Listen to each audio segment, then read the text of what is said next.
Maybe do a little countdown. You want me to do a little countdown? Even though we're already live. Even though we're already live. And remember, you don't say 1. 5, 4, 3, 2. And we're live. And we're live. Welcome into another live edition of Could Be Wrong. I am Nick Schwert, Mike Vernon. Oops, backwards on the camera. Sorry to those listening on audio. Mike Vernon's over here. Kevin Tehan is over here. And we are coming to you live moments after the United States presidential debate has ended. And boys, I, for one, am shocked by how much both candidates were referencing the 2024 Kansas football team. I did not imagine that was going to play as big a part into debate fodder. But hey, when the Hawks are buzzy, the Hawks are buzzy. So everybody's going to get in on the juice. J6. What'd you hear? Well, Jalen Daniels talk. Yeah, well, there was Jalen Daniels talk. I think somebody called Jeff Grimes a fraud. Somebody else said that Andy Kotelnicki was the best leader this offense has ever seen, and other coaches had said that as well. That we've never seen another leader like Andy Kotelnicki. Meanwhile, Jeff Grimes comes in, worst offensive coordinator ever. Their words, not mine, for what it's worth. I'll get into my thoughts later. Yeah, I fell asleep. I'm not gonna lie. You fell asleep and then you woke back up for this? About 7 minutes before we got on, yeah. But I did hear him saying about his arm. He was like, the ball, it does not go long anymore. His arm is shot. People say his arm is shot. He's never gonna throw again. Can't throw the long ball anymore. Is that true? When Trump was president, Jalen could throw. Nobody mentioned names, dude. Nobody mentioned names. Don't get political. Yeah, please don't get political. This is a political podcast. It's true. Yeah, everybody knows. Yeah.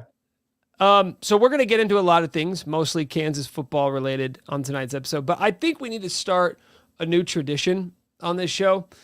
And I think that tradition should be whenever KU football suffers a loss, such as they did on Saturday, 23-17 against Illinois, we need to start the show with Fraud Watch, because I believe that for every sports team that has ever lost a game since the history of organized sports, Monday morning, the newspaper columns, the talk shows, the sports talk radio shows, every single open for all of those shows or any of those columns has always been some form of who sucked the most, right? Like multiple people are to blame, but who do we need to blame the most? Every conversation can be boiled down to that general thesis, which is kind of the idea of Fraud Watch. So I think we start every single show after a loss. Hopefully this is the only one this year. They run the table the rest of the way.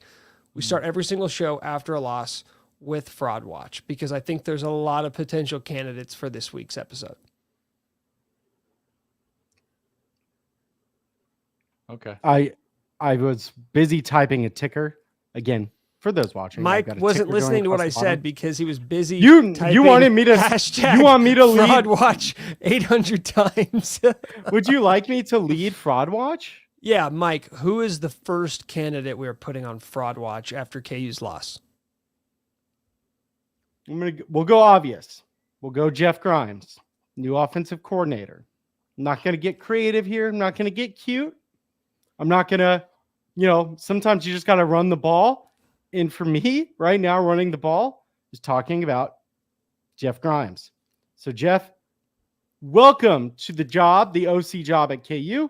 You have been put on Fraud Watch. This is your first, and it probably will not be your last. It won't. I mean, How many times did we put Kotelnicki on Fraud Watch last year? Kotelnicki is the all-time leader in Fraud Watch. Fraud Watch is earned. Fraud Watch attempts. Fraud Watches per game. Yeah. So let's get into the offense. And Nick, you and I saw this a little bit differently during the Illinois game.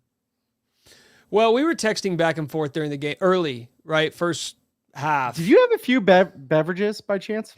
Yeah, but I think I was trying to protect myself for the most part from the instant overreaction, right? Like the offense doesn't look good right away. It's all the OC's fault. He's calling the wrong plays. And I was like, let's just kind of see what happens. Like, it's the first quarter. Maybe things are going to turn around. Spoiler alert, they didn't. You were basically saying you wanted to see KU run the ball more because every time every time Devin Neal touched the ball, it was very efficient. And every time Jalen Daniels stepped back to pass, it wasn't. I think my main point was, well, I mean, this is football in 2024. Like you do have to pass it, and most of the best teams at every level pass the ball well. And Jalen Daniels, by all accounts, we thought was a good quarterback, so maybe let him pass it. So I will stand corrected a bit. Now that they lost, I maybe would like to see the other side of that coin, but I'm comfortable with Jeff Grimes being on fraud watch. You know, I do think like, look, it's one game with a new guy. He's adjusting to Lance's system in a previous offense. You would expect your, you know, what we talk about, like being a college football playoff caliber quarterback, to make some of the throws he didn't make. And so a lot of the blame has fallen on to Jeff Grimes. I get it for that game, right? You've always kind of said also, like, it's just so easy to talk play calling, right? To criticize the play calling. It was pretty egregious though. Like, well, because to that point though, the reason why I say that is because nobody's ever saying like, hey, this is bad, and here's what I think they should do instead. Like simply saying pass less, run more. Like, I don't think you're going to be in line for any OC openings with that general strategy, because that's my frustration is everybody's like, I don't like this. So fix it, please. Like, please fix, right. do better plays next time. Like, it's just tough for me to be like, okay, yep, I guess, you know, that's the solution. I just need a little more. It's pretty basic football though. And like, I'm not, okay. Hold on. Okay. I'm not I will not pretend to be a football guy. I'm not like grinding film. This is not going to be the podcast where we're talking about the backup safety because some assistant coach told us he was good. Like, absolutely not. Generally though, my understanding of football is that you kind of run the ball until you don't have to. Like, that's going to be your best shot. It is. Like, it just is. Like, that is basic. And they weren't able to do that. Like, they were able to do it. They just chose not to. And it was painful. It was really frustrating, very apparent on TV. So like, Jeff Grimes, you were very much on fraud watch. The other part of this, and it concerns me, Andy Kotelnicki, really good at scheming guys open, right? You'd have big old fat guys like Jared Casey before he was hot. I don't know if I would wide ever open classify Jared Casey as a big old fat guy.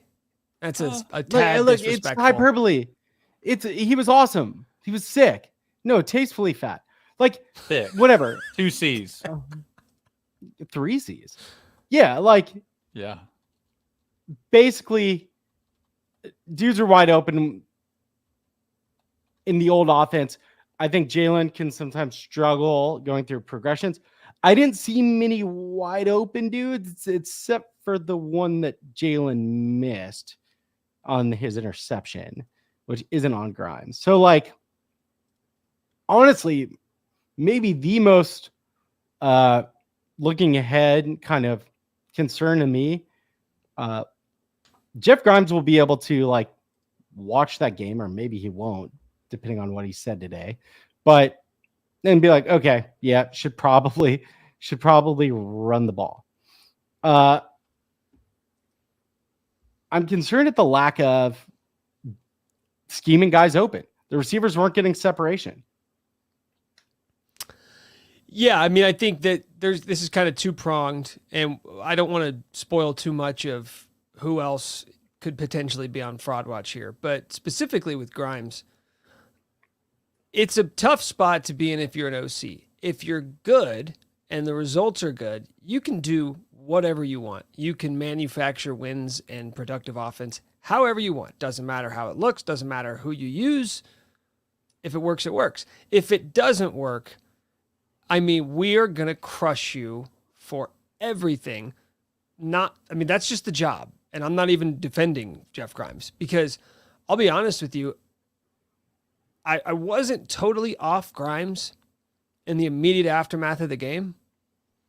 Then as the week has went on and I've seen his comments, I think it's actually worse. I think what he has said to the media since the game is actually worse than what actually took place. 2 quotes. One of them you just shared on screen. Brian Reynolds. I'm going to put it back up here. He said this in a presser. I have got to do a better job of getting Devin and Highshaw the ball in crunch time. I think it was Matt Nagy when he was the coach of the Bears. He would do this a lot. After the game, he'd say, we got to run the ball more. I don't know what to do. We just got to find a way to run the ball. Meanwhile, he's the play caller in the OC. It's like, bud, I got a simple solution for you. There's nobody who has more control over how much you guys run the ball than you do, my friend. And then I think you shared this one. Henry Greenstein from the LJ World tweeted this out. He said that when he was meeting with the offense, he didn't choose to watch the film from the Illinois game. He showed them film from last week's practice in order to emphasize that they needed to, quote, practice better and earn the right to play better on Saturdays. This isn't Georgia TCU in the national championship game where you lost by 70 and you're just like, yeah, let's burn the tape. You lost by 7. So I'm of the belief that there may be some data from that game film that you could perhaps analyze and say, maybe if a few different things went our way, we could have won the game. You're digging yourself a hole, Jeff. You already weren't in a good spot based off what happened on Saturday. And then your comments have just now made it worse. And now you have opened the door. You have opened the door to people believing that you might be really bad at this.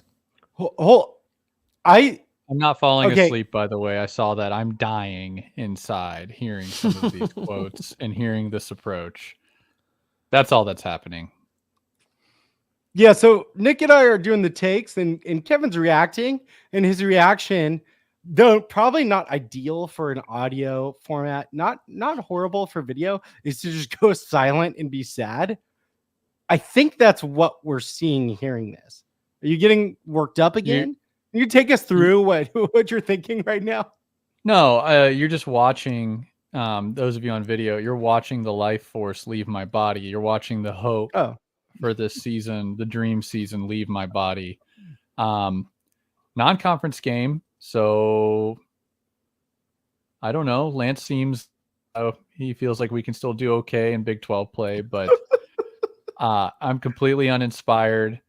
I have a quick fraud watch of my own, and it's going to tie in. It's going to go right back to the guy on the hot seat. You heard on the broadcast how many times he's using their terminology. He's not even using his terminology. I don't know. Maybe he should have put in his own vocab. Use your own terminology, because maybe Grimes doesn't know the terminology. He just kind of is like faking it, like you do sometimes in a upper level class. Like, I'm already here. I'm going to pretend I did okay in the 101 and the 200 level stuff. But maybe he has no idea like what any of this shit they're saying about the plays actually means. Maybe he's trying to run the ball and then he sees Jalen drop back and he's like, oh man, shit, I should have used my own terminology. So terminology is on the hot seat. It's on Fraud Watch. It's heavily on Fraud Watch. I did not see that. I had not seen that. That's incredible. They said it on the broadcast. Oh yeah, you know about that going into this season. He's using Kotelnicki's terminology. He's a dad. These guys. What an OC. Because that's exactly what That's what every program wants when they hire a new play caller, is a guy to come in and run somebody else's offense. That's Yeah. part of the Or hire. some sort of incestual hybrid between your offense and theirs. That's the worst. That's the worst. If you want to run an offense that you Right. know is good, but it's not yours, that's fine. You want to run your offense that you think is good, that's fine as well. You want to run some sort of weird mix between the two, that's, I think, where we start to run into issues. What if both coaches think that Incestual they're hybrid. running? Okay. Can I Hold on. I the press statement of not watching the game film, like, was he talking about himself? Because he No, he needs said- to watch. So just Well, the he players. He said when he was meeting with the offense, he didn't choose to watch the film. So it sounds like he's saying he didn't watch it with the team. I couldn't even Fine. begin to fathom that he himself refused to go back and watch the tape. But I guess there is a slight door ajar for that interpretation. If that is the case, it's like the most Turner Gill, like, burn it down thing I could have heard. The other one, like, okay, don't show Jalen. I get it. Maybe Jalen shouldn't watch it. I think, do we put Jalen Daniels on Fraud Watch? I'll just go ahead and do it because I was already going to do it. Listen, now is probably an appropriate time, before we get into the specifics here. Now is an appropriate time to discuss what it means to be on Fraud Watch. Okay? It is literally Fraud Watch. It is not fraud confirmed. It is Fraud Watch. We are now watching you to determine whether or not you are fraud. We're keeping you in the scope, man, and that is what we have to do with Jalen. And I'll say it in this regard. With the way the offense looked and with how bad Jalen looked. In what regard? Probably the worst game that he's played since his freshman year. Yeah. I mean, there's probably a few spots you could pick there. I think somebody mentioned to me the Iowa State game that we ended up winning a couple of years ago because they couldn't make a kick. But Yeah. something's amiss, or something at least looked amiss in that game. So this is where it kind of comes down to, because I'm glad we already talked about Grimes, because this is what it goes back to, the idea that we always just try to assign blame. And after this game, it was like, if this is a pie, it was 50% Jeff Grimes, 50% Jalen Daniels, and I think each person would skew in a certain direction of like who they want to assign more blame to. The worst thing that could possibly be true, though, is if it's some sort of combination of both. In that, yeah, Jeff Grimes' offense isn't that great, and also Jalen Daniels might be a little rusty, and then the combination is in the middle where Jalen Daniels is kind of having a hard time with Jeff Grimes' shitty offense. That would be the worst possible outcome here, because that's the hardest thing to overcome over the course of the season. He's already rusty. This offense sucks. And they're also not on the same page with like how this is supposed to be run, because you mentioned it, Mike. Andy Kotelnicki's offense schemed guys open. That made life easy on Jalen Daniels. Maybe this new offense with Jeff Grimes isn't going to make life easy on Jalen. He is now going to be asked to do different things. And what if he doesn't excel at doing these things his new OC and play caller is asking him? Throwing to guys who aren't wide open. Well, I mean, we saw last year. No, I know what you mean. The Illinois game last year. I think Jalen had two insane throws. One where he's evading a pass rusher and then flicks it like on a rope downfield to, I think it was LJ Arnold. And then he had another one where he was rolling out to the opposite side and threw it on a dime. He was only asked to make maybe like a handful of like high level throws each game. Like there were going to be a couple plays where a guy was streaking wide open down the field. You had to make those plays. The ask for him to like excel in this offense might be different, and he might be asked to make more high level throws throughout a game than he was with Kotelnicki when guys are wide open. And that's what's scary if like that's not what he's going to be good at. It was a weird. Have you ever been concerned about Jalen Daniels' arm strength? I don't know that I'm concerned about his arm strength right now. You're not. I felt like sure about late in the that? game, like dude could not get the ball downfield. Are you concerned? Hold on. Answer the question. I just Are said you I wasn't, concerned? but it sounds like Kevin am. is. I am. Mike wrote a great, this was in your newsletter, was it not? Yeah. And it confirmed what my eyes were seeing, which is, where's the cannon? Where is that thing that, I mean, he did overthrow maybe one guy, but dude, it did not look like it was firing. And rust, sure, whatever, but I love cannons. There it is. I'm concerned. I'm definitely concerned. If he can't whip that thing around, then I don't really know what he is anymore. Okay, I'm going to play devil's advocate here because I don't want this to slant too negatively.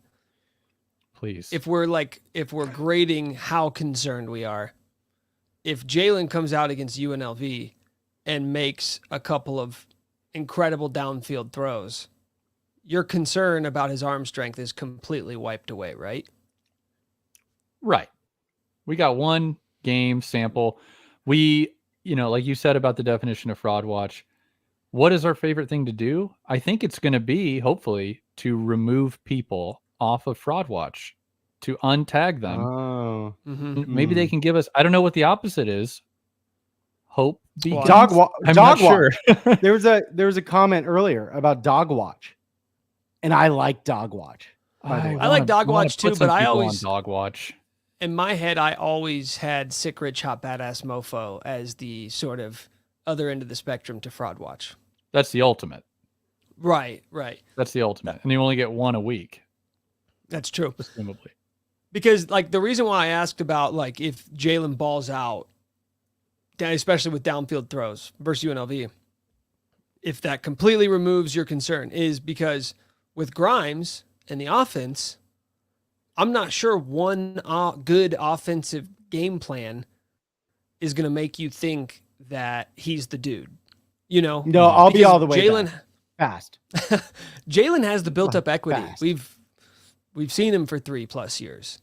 With Grimes, it's like we got 2 games to go off of. They've both been ass, so it's going to take you a while to climb out of fraud watch. I mean, the last OC appears. Wait, this is just in. Andy Koldenicki, not a fraud. The last OC may not have been a fraud, and we put him on fraud watch a lot. So it's going to take Grimes a while. I won't remove the tag from him right away. Jalen is one throw away. That's all. Also, the QB running. They ran him all the time. It didn't make sense. Nothing made sense in that game. Yeah, which again, I think would lend itself to if we're divvying out pieces of this blame pie, this fraud pie. Pie watch. I think you had that so ready to go. I already used it earlier. Oh, I didn't see it. We're big pie guys. You love a pie. I think that Jeff Grimes is getting a double scoop. He's getting 2 slices here, and Jalen's getting 1. I'll be honest. I know I'm the one who put Jalen on fraud watch, but I'm just putting him on watch. I think he's barely on fraud watch because I'm much more concerned about Grimes than I am with Jalen. I refuse to believe that Jalen's just bad at football now. That makes more sense. He had a bad game. It's I just still, again, it's this scheming guys open and versus what we saw there, which is one-on-ones that really didn't work. Joey commented earlier that it was a lot of one-on-one go routes, which they ran in the bowl game against UNLV. I'm just not sure if that's going to be the play for Jalen. It was concerning, but again, actually, I'll save some positive stuff for once we're off fraud watch. I have other people I'd like to put on fraud watch. Take it away. Do you? Jared Casey. Okay. Oh, Jared Casey had an awful game. Break it Break it down. Once again, Joey, who had already told me, watch the tape on the screen. By the way, the screen that was a pick six. Jared missed it. Casey missed the dude. Casey's miss was there. Casey's not getting open with 10, maybe it's a Colton Nicky thing, but we thought he was sick. Dude's not open. Dude's not making plays. He blew the pick six partly. He's also, I don't have it in front of me, but he's graded both games on PFF in like basically with like a very, very bad bright red grade in like the 50s. Like his grading is bad. What I've seen is bad. And yeah, look. Well, I'm going to take and the pick play. It's not that I'm saying Jared Casey's sick. It's that I'm wondering if you need to have a certain level of like, do we ever think he was that good in the first place? So like, are we going to be surprised now that all of a sudden this like 5'10", 270-pound tight end isn't a stud for a top 25 football team? I would assume that the tight end wouldn't miss a block that leads to a pick six, have an OPI called, like a horrendous OPI called, and grade out. What I'm saying is, as the second worst player in game one.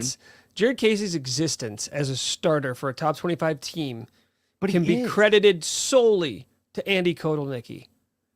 There was one offense on the planet that Jared Casey could be a featured player in, and that guy who ran that offense is now the OC at Penn State. So I'm not surprised that like Jared Casey's blowing assignments out there because, truthfully, and credit to his blow up, hot now. He's still hot. You can't take that away from him. No, he's hot now. He is hot now.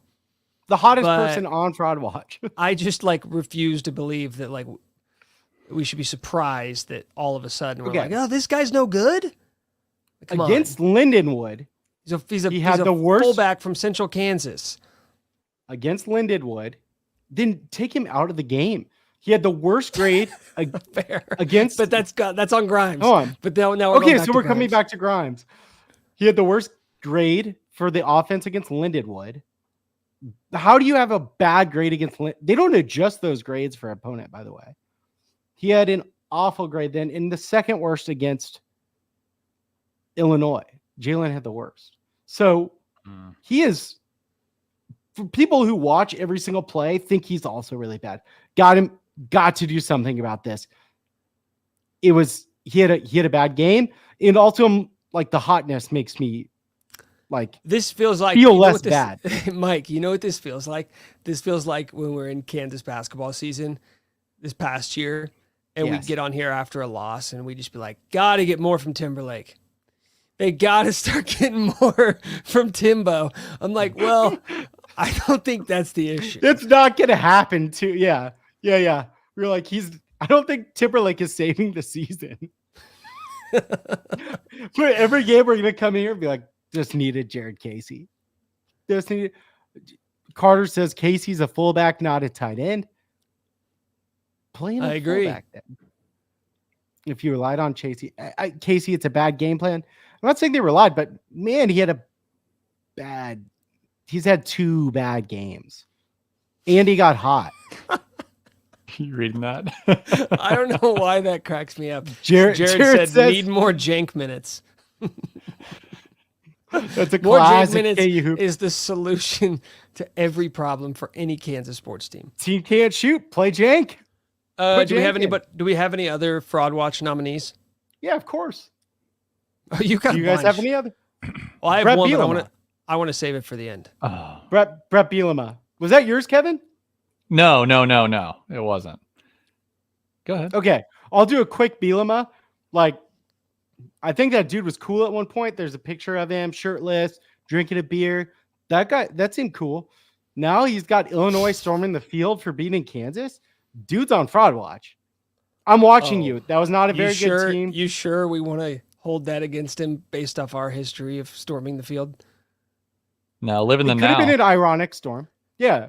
Pick the vibes up. All right, Kevin, do you have a Fraud Watch? Coach Z. Zabrowski. Say more. Up in the booth. Yeah. You should have seen pretty early on. You need to get your ass down to the sideline and take that stupid play sheet that Grimes doesn't understand and make yourself the de facto OC for the rest of the game. Stop the madness. You OC'd in the bowl game. Do it again. Do it again.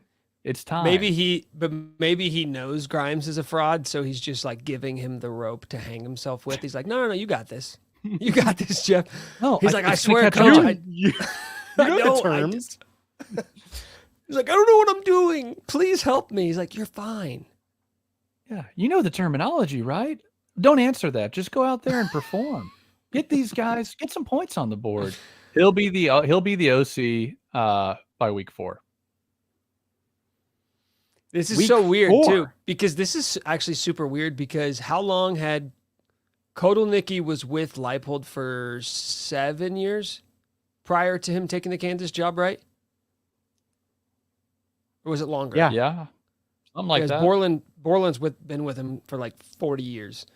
So this is what's interesting is that, and we talked about this last year when Kotelnicki left. Lance hasn't really had to do this. Like, he's more of a CEO type coach. Obviously, he's not a play caller. And he is good about just deviating to his coordinators and letting them do their thing. And now he's working with an OC for the first time, a new OC for the first time in a long time. And on top of it, you are in your biggest job of your career with the most expectations you've ever had at that job. Now your OC looks like he might suck. So do you just continue to ride it out like you've done your entire career? Or do you switch it up? First time in 18 years, per Michael Swing, nice story, that Leipold has had an OC on the field with him. They've always been in the booth. Too many cooks in the kitchen. Why is he on the field? Do we like OCs in the booth instead of the field? He would have looked from above. He would have seen, wow, we're getting a lot of push. On the field, who knows? He's just, hearing Lance. Who knows? He said, well, actually, look at this. Listen to this quote. Part of why he's on the field. I think one of my strongest gifts are being able to be down there in person, get a feel for the game, looking at the player's eyes, and see if he needs a challenge or a hug. He wants to be on the field to hug the players. Guys, okay. There's First a Turner order of Gill business. situation. Okay, first order of business. Never, and I repeat, never let that man in front of a microphone or a camera ever again. Ever. Lance, if you want to salvage what's left of your reputation, you can never let Jeff Grimes step in front of a podium ever again. Dude, He's not doing media today. He's not doing media today. Or ever. He's done. This is bad, dude. What's Brett Dearman up to? Bring him. He's the Jalen Whisperer anyway. Dude, he would fix this quickly. I mean, That's that what dude we was need. on the sideline, Those. but it wasn't for hugs.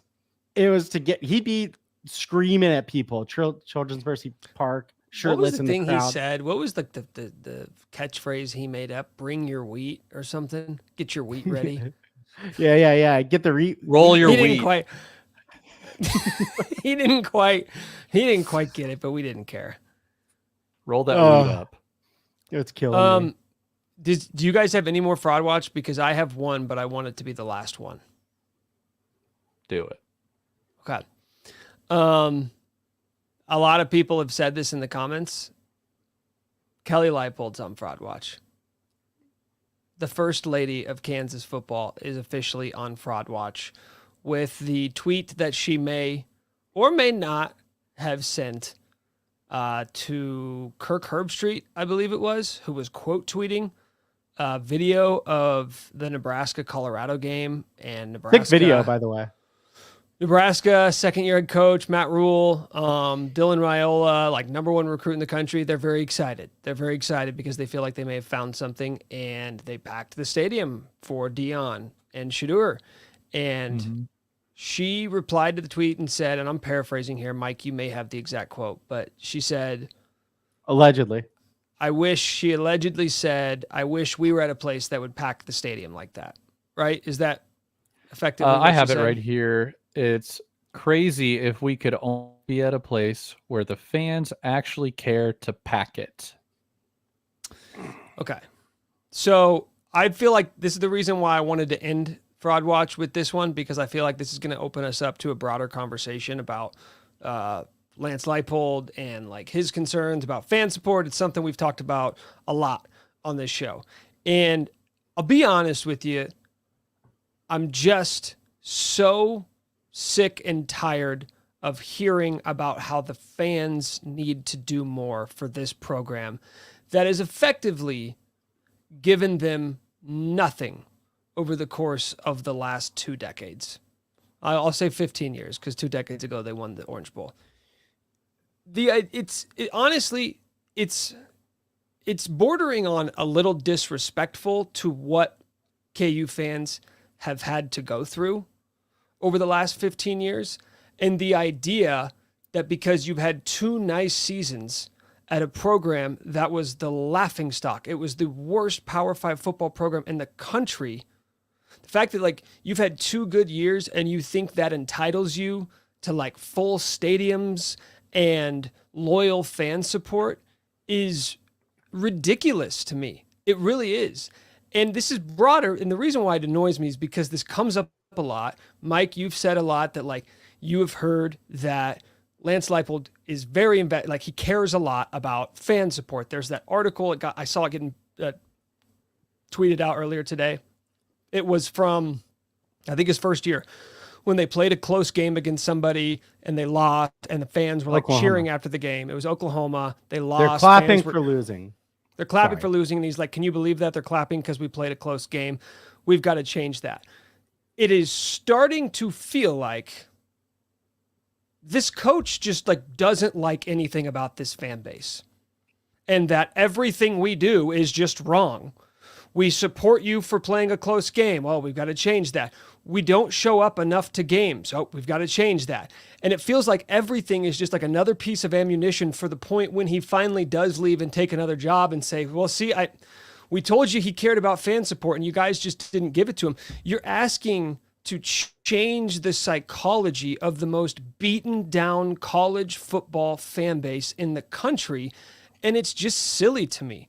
It is silly to me that you expect all of these things because you had a couple of bowl seasons and 1 bowl win, and now you feel like you deserve all these things. It takes time. There's a reason why there are haves and have-nots in college football. Did you realize how crazy it would be if after 2 years, I know it's been 3, but like 2 good years of Kansas football under Lance Leipold, do you realize how crazy it would look if like KU fans were just packing the booth every single game, no matter what, win or loss? Do you not know what you inherited? This is the part that I don't understand. Do you not know the job you took?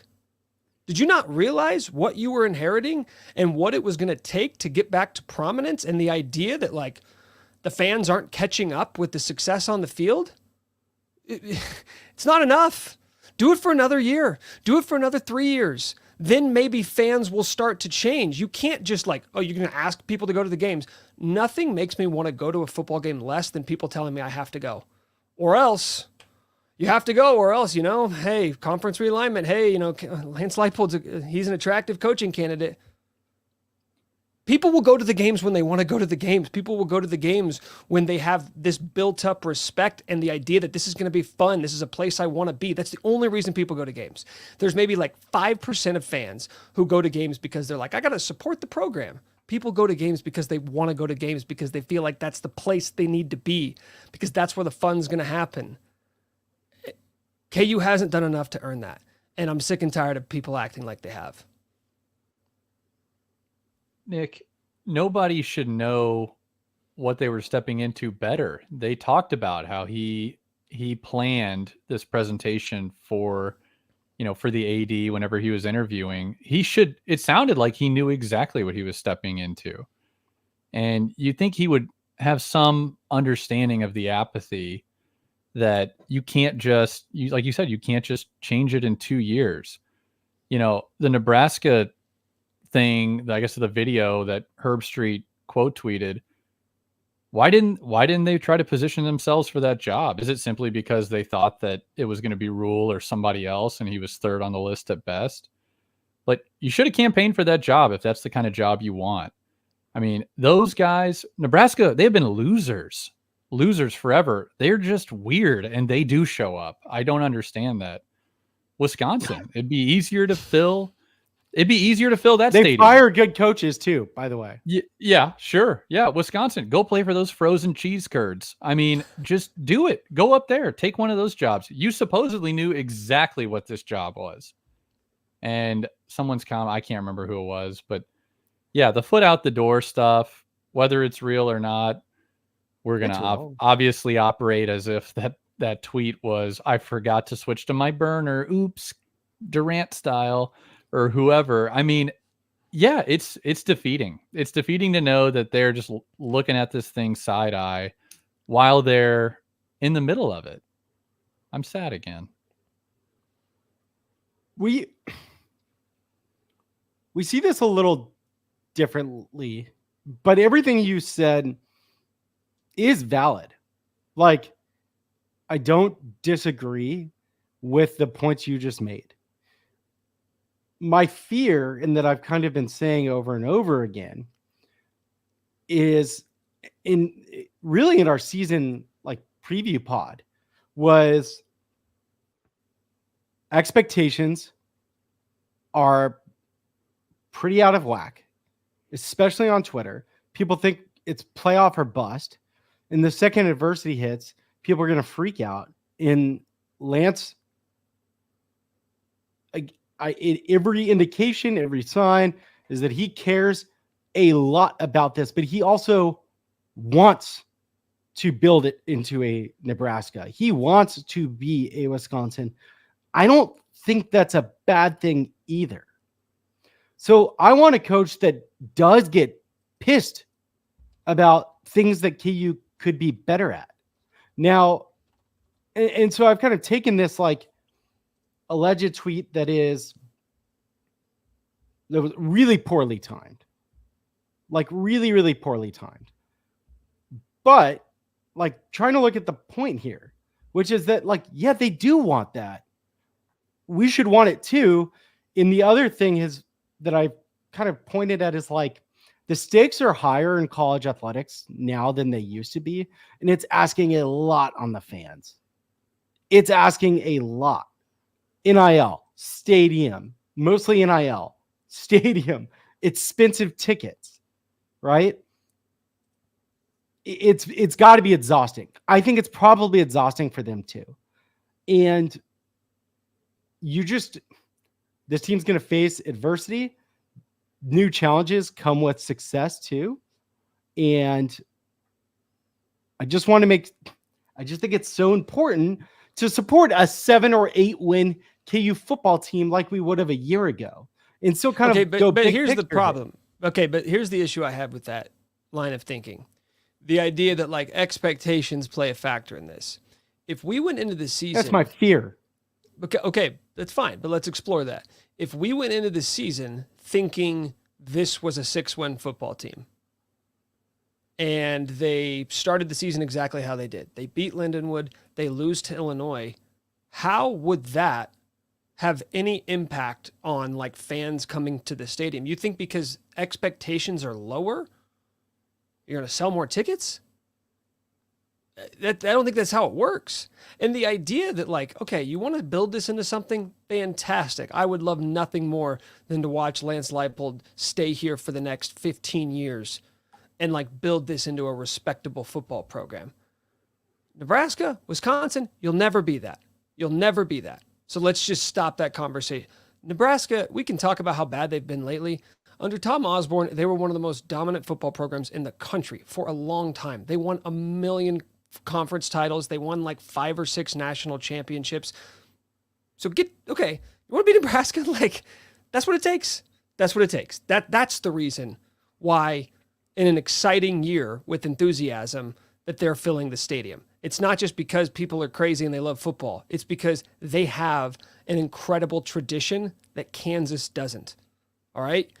This, like, and I'm not really talking to you, but like, I'm talking to anybody who thinks that like, that we need to hold ourselves to the standard of literally any other college football program, literally anyone else. Get to the point, honestly, where the embarrassing history of Kansas football is that it's history. It is no longer something that's in the immediate rearview mirror, which it is right now. Then we can start talking about like expectations and fan support and all the stuff that everybody wants to talk about. But right now, I don't think any of that holds much weight. You can ask what you want because of the reality of college football. I get it, but it's not a realistic ask in my eyes. Wizard King says he's gone if another Big Ten job opens. The dirty laundry's out in the open. What? I've been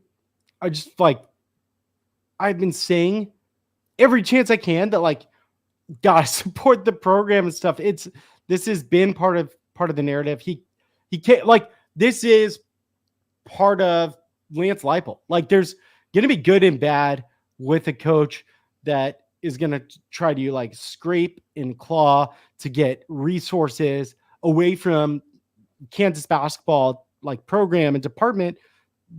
Well, that I guess the athletic department was like built to serve, not to serve football. This is part of changing the culture. Like, you need someone that's going to kind of tick a little differently and push in good and bad. Look, it was a bad message. Was it real? Was the Kelly Leipold tweet real? Actually, my biggest problem, I think so.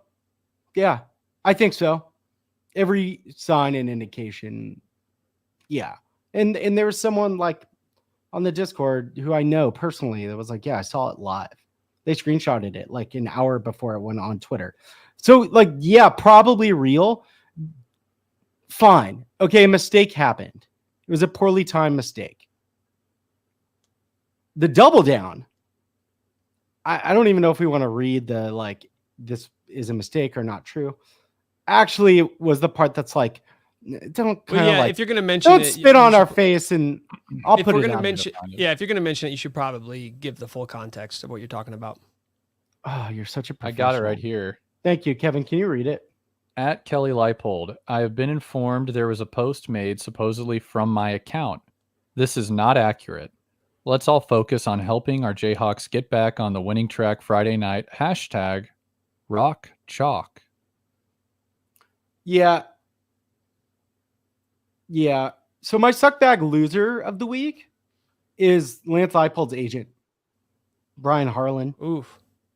I'm assuming that was an agent. Like, come on. That's I don't know. I don't know who it was. Just like, you think she should have just sat in the mystery of did she actually tweet that or not? Do you think she should have? Do you think lying is better? No, like, I'm not even arguing. I made a mistake. Asking. I'm embarrassed, but I care, and I want to see everyone there. Like, that would have been better. That would have been better. That's what I don't happened. hate that.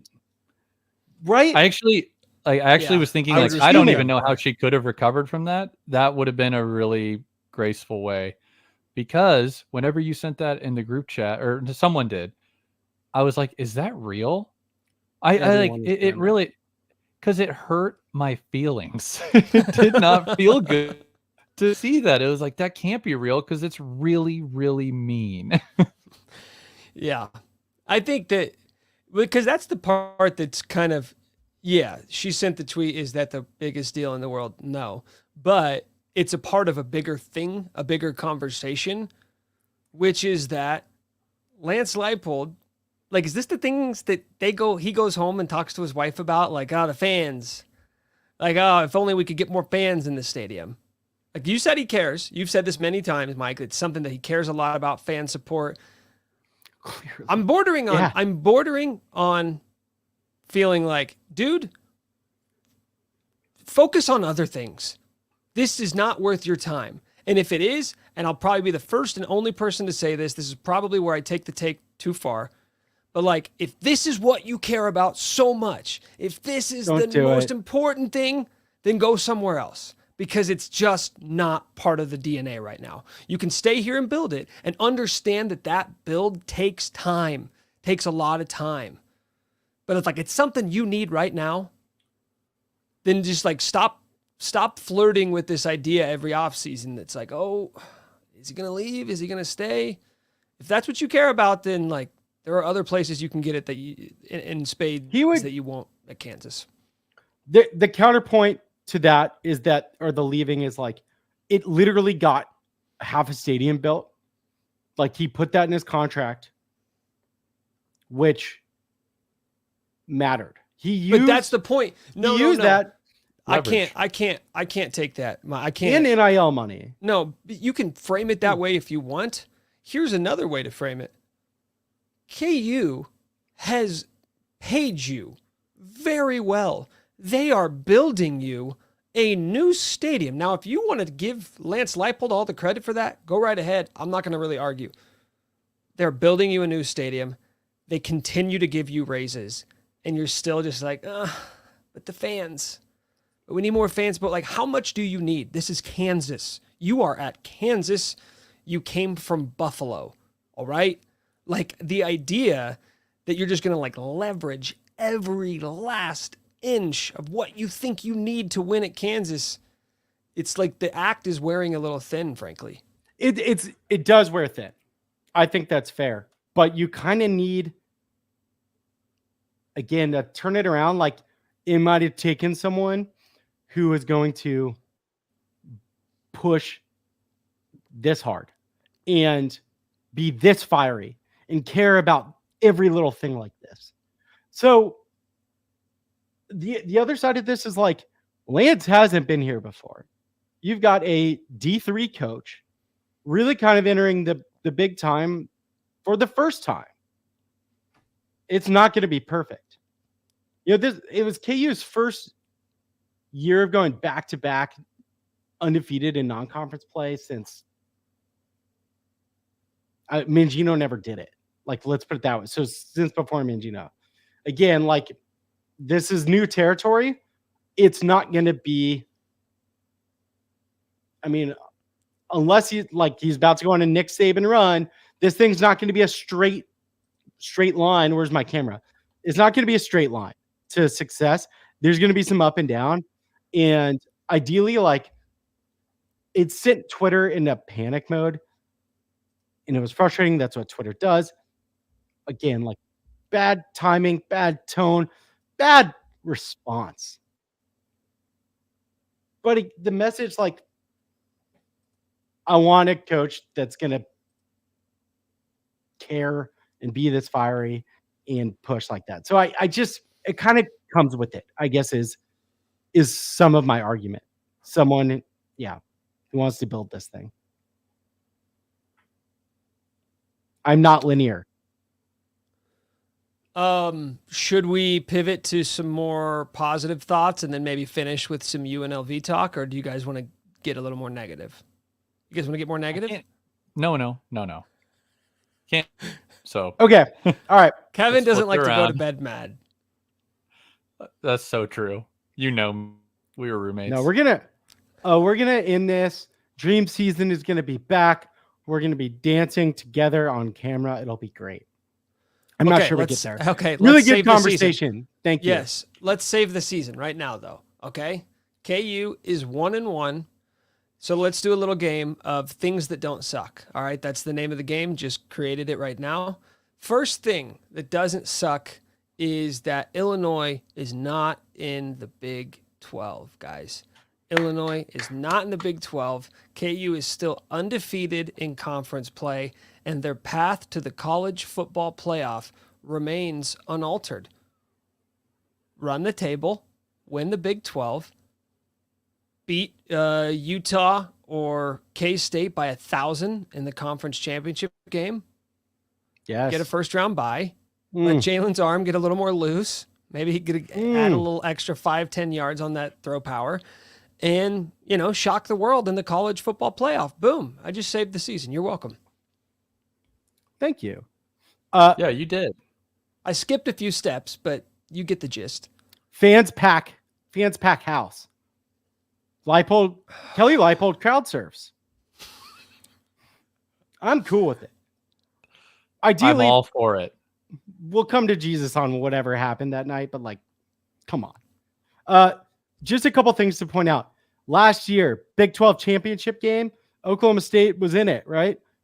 Week 3, they lost 33-7 at home to South Alabama. Hell yeah. Are you kidding me? No. Then we're fine. Oh, the year before that, Big 12 champion, Kansas State, lost at home to Tulane. AAC team that has never done anything substantial or substantive in the last 30 years. Take that, Tulane. Sick bowl wins. All right. Kansas State lost that game at home, turned around, won the Big 12. They don't care. They don't care about that Tulane game anymore. So it's just again, Nick Saban's not the football coach. KU's not Alabama. They're not going to win every game. And ideally, we don't tear ourselves apart before week 3 because of a tweet and some passes that were bad and some play calling. Do you think that the coaches maybe they already had that data? They said we need to get the loss out of the way now. That way we can focus the guys for when it really matters. Spin zone. We're going to lose on purpose. Spin zone. Travis Goff hacked Kelly Leipold's Twitter and tweeted that so that other schools would be like, ooh, I don't know if we want to hire him. Spin zone. Galaxy brain. That actually is. That's incredible stuff. You guys are making me feel good again. One thing about winning a conference, something that really helps is being in like kind of a conference, and we might just be there. I don't think the Big 12 is very good. I thought they might be. And then, who would have guessed it? Cam Rising got injured again. I was like, what if Utah's just like a juggernaut and they're like a top 8 team in the country? Well, turns out injury-prone quarterbacks continue to stay injury-prone, except for Jalen, fully healthy. It was just a fluky game.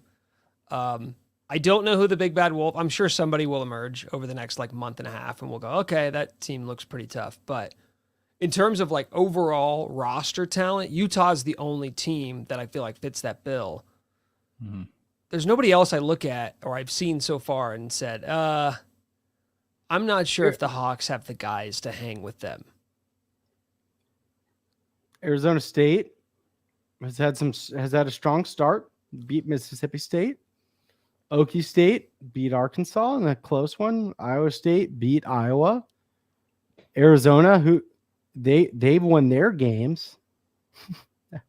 So, don't sleep. Actually, though, the teams you need to watch for, what we've just learned, are the teams that have lost already, which is the Kansas Jayhawks, who are now they're going to be playing free.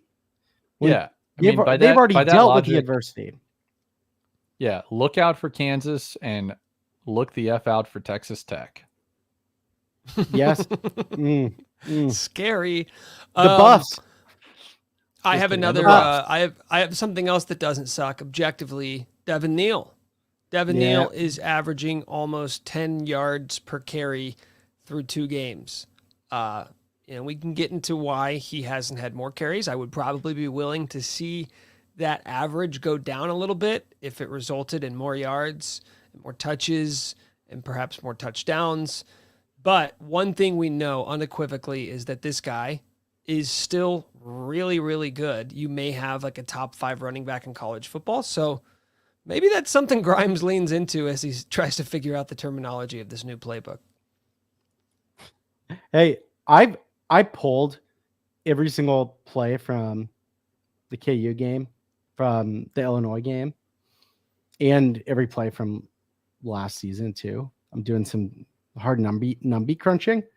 How many runs do you feel like Devin Neal had on first down? Yeah. Glasses on. Oh, I don't know if I have it in front of me. Mike, you made too many of these banners. There we go. Glasses on, glasses on. Mine are outside. Okay. All right. I'm adjusting a formula live in real time. That's not going to go well. Sick. Why don't you just give us the gist of it? How many? He basically, I think it was like 4. They ran the ball with him like 4 times on first down. I'm just still mad. I'm back on Grimes fraud watch. It's insane. He averaged 8 yards a carry on first down runs. That'll win you infinite football games. Anyways, like trying to keep, things that don't suck. Sorry. Devin Neal doesn't suck. I hate this comment. Carter says Grimes just trying to keep running backs healthy. That's all. That is what we are against on this show. That is not showing it all.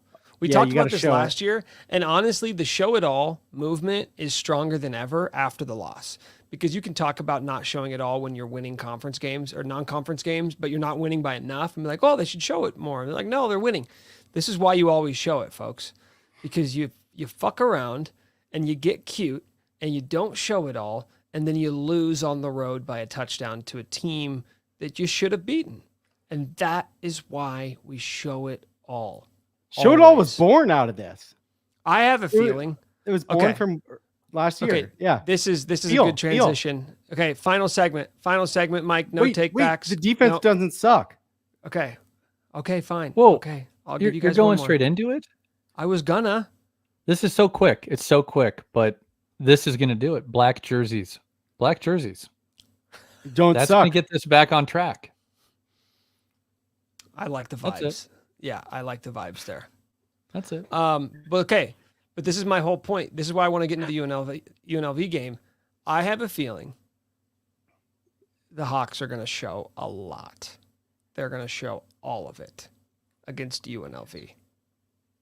Now, I don't know who's showing it. Like, I don't know who's exposing themselves in this game, but I think it's going to be a full frontal assault of showing it. I think the Hawks are like 7-point favorites. Is that still accurate? They're about a touchdown favorite. That's what it opened at. I'll tell you where it still is. Keep going. I think we're going to see a historic Devin Neal game. I would take all the overs on him. I'm talking 2 bills. I'm talking 3 or 4 tutters. I know a lot of people would say, oh, bounce back opportunity for Devin. For Jalen. I don't necessarily see it that way. I think Jalen can have a nice game, a couple nice downfield passes, but I think KU shows it all by showing their strengths. Where are you well endowed? Running back.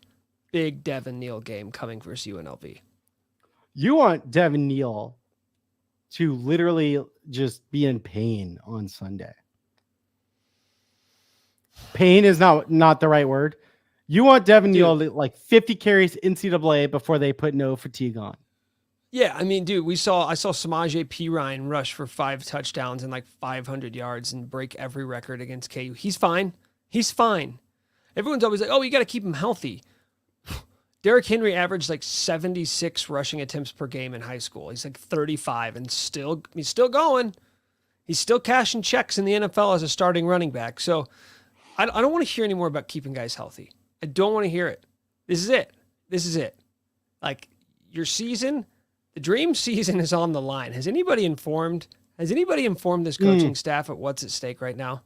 I know it feels like week 3, but like for dream season, you are at the 11th hour. No more fucking around. Nightmare season on the table. We're not going to do that. We've already been negative enough. This is the positive. We're doing the positive. Too volatile. I mean, look, I have heard that shout out Foggy. There was the offensive line in particular voiced their opinion after the Illinois game with Jeff Grimes. Respectfully, he's down there to hug. He's there to listen. Everyone took it well, but they said, "Hey, we were killing them up front. We want to run the ball." Like, that was a conversation after the game.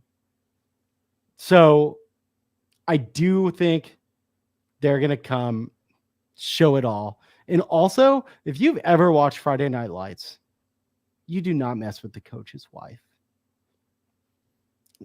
And if the coach's wife maybe has an oopsie, He got himself there. people don't respond. Did she poop her pants, Mike? Kinda. I mean, like, look, I'm just saying they're screwing. Good. I'm glad they're mad because UNLV has looked good. Their first 2 games this year. They beat Houston 27-7, and then they beat I'm just not kidding. And Friday Night Lights, Tammy had oopsies for sure. This is coach. They're gonna be Grimes is gonna be just grinding. He's not watching the play tape from this year because he's just watching Cole and Nikki tape all from last year. Studying vocab, he'll have it. I hope he like tries to look like him a little bit. Like I hope he's like wearing like one of Kotelnicki's like outfits, like one of those vests or rocking. Just go all in. You're not He you should anymore. dye his beard. Look, we know what we like in an OC. He was on Fraud Watch, but we liked him. So just do that. Yeah. We want Grimes watching 1930s pound it football. All right, so UNLV won 27-7 against Houston in their first game, and then like I think 74-14 in their second game against Utah State. They run the go offense. They'll sometimes have 2 running backs in the backfield with the quarterback. A lot of hurry up, running. They creep you up closer and closer, and then pop them over the top. Hey, KU's got a pretty good secondary. That doesn't suck. And KU's defense played a great game against Illinois. Except for like, you know what? We're not going to do that. KU's defense played a great game against Illinois. They looked competent up front enough to where it's like, okay, they're awake. They've been punched in the face. Defense is ready. The O-line's pissed. There's an oopsie, and they're going to be ready to pound it and show it.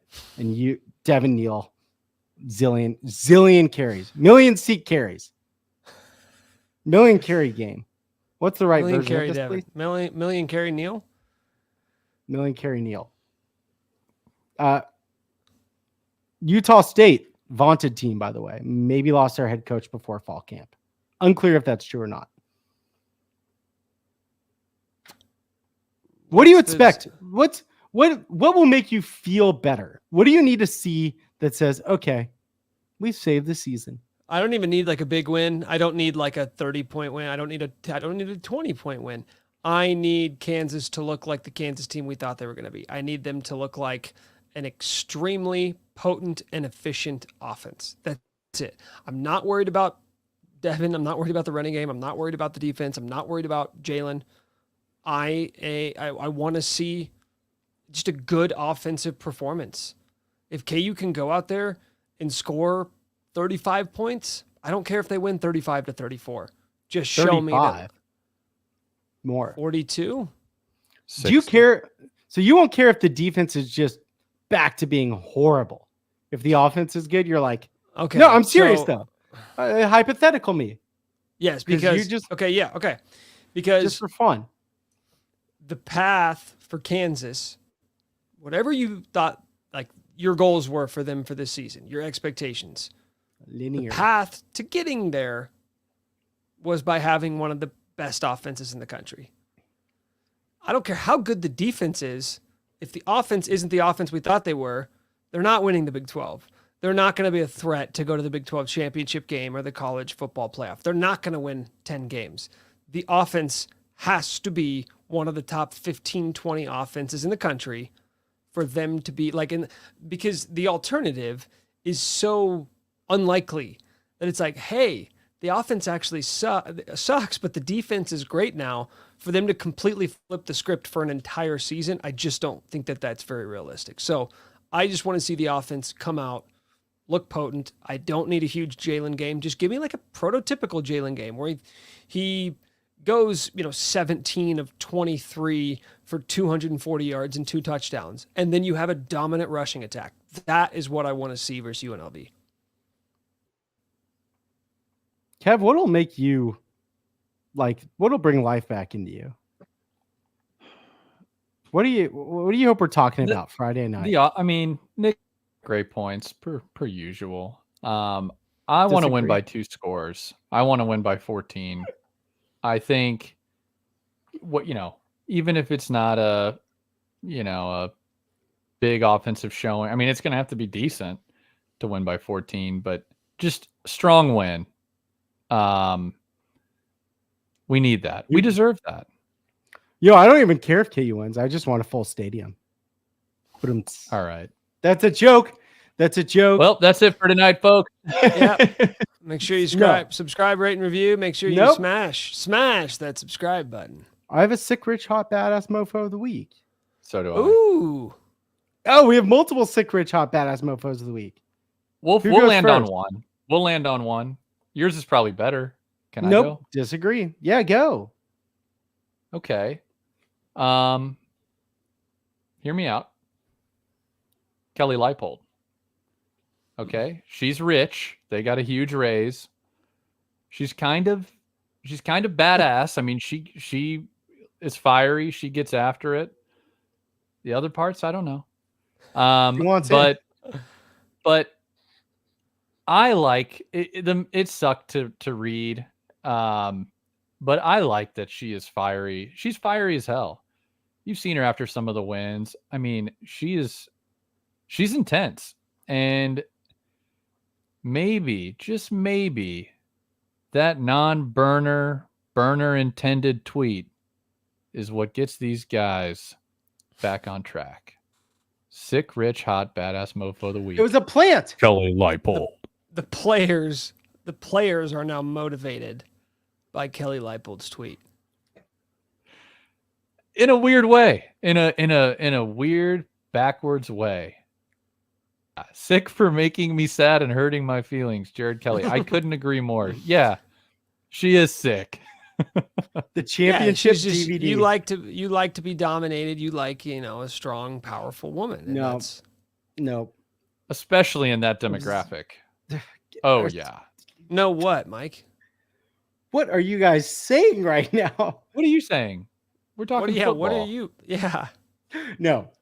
Mike. Jared says. Are you serious? Jared says. You really? Jared says the tweet starts the championship DVD, and I just can't wait to see the documentary on this. Micah Brown's directing it.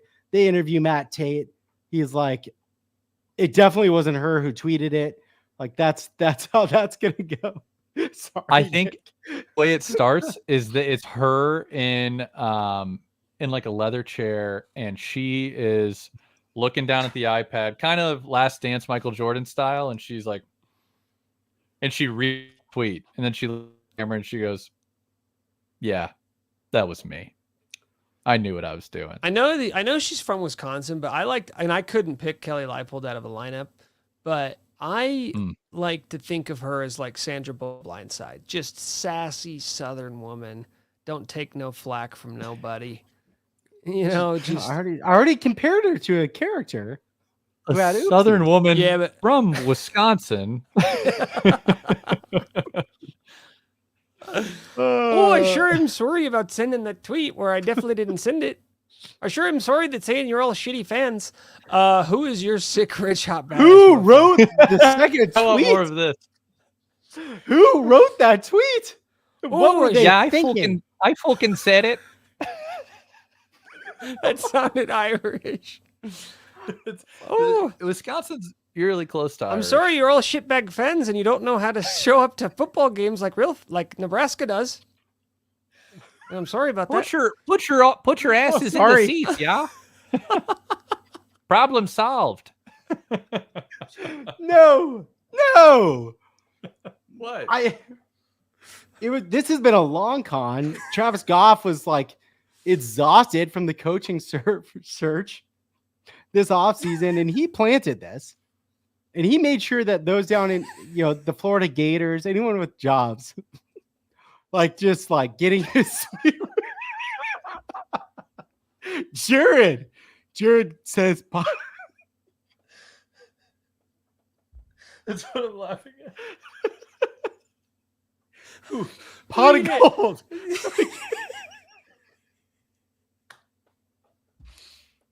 Okay. I just can't look at you and I can read it. Pot of gold for the first 1,000 fans in the stadium.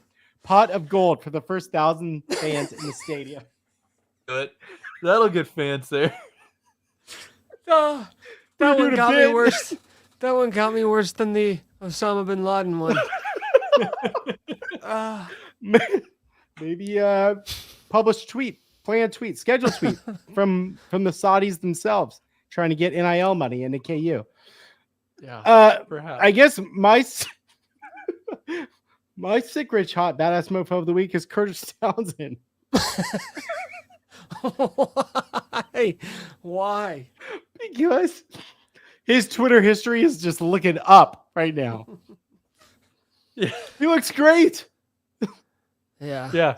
He's breathing a sigh of relief right now. No, yeah, Townsend's cackling, rolling, smoking a cigar. Like, what he did, he never insulted anyone with his likes. That's so true. I think Curtis Townsend, sick rich hot badass mofo of the week, had a really, really strong. This was a good week for Curtis. You could also say Brian Borland, the DC, who's it's not kind of been shit on. No, so Borland head, stand up. Okay. Off that note, with KT being the sick rich hot badass mofo of the week, my nominee, and I thought you were going to go there, Mike, and you didn't, so I'm going to go ahead and do it.